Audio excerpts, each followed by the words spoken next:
তো হ্যালো সবাই, welcome back to my channel. তো চলো আজকে রান্না পুজোর আগের দিন, যেদিন আমরা সব বাজার করতে গেছিলাম রাজপুরে, সব মশলাপাতি সবজি সমস্ত কিছু। তার আগের দিন গেছিলাম ডায়মন্ড, সেখান থেকে অনেক ইলিশ মাছ কিনে এনেছিলাম।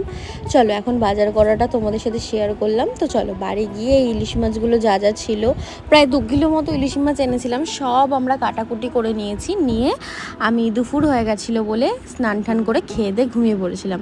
তারপর উঠেই সন্ধ্যাবেলা দেখি মারা সবাই মিলেই মানে সব সবজি টবজি যা আছে সব কাটাকুটি করছে, কারণ এক হাতে সবজিও কাটলে আগের বছরও করেছিলাম, কিন্তু প্রতি বছর যেহেতু আমি রান্নাটা করি, প্রতি বছর বলতে 3 বছর ধরে আমি রান্না পুজোটা শুরু করেছি শ্বশুর বাড়িতে, তো তখন থেকেই আমি করে থাকি। তো চলো সব কিছু গুছিয়ে নিয়ে রান্নাটা করছি সমস্ত কিছু। এবছর অবশ্যই সবাই হেল্প করেছিল, যেহেতু আমার মাও ছিল।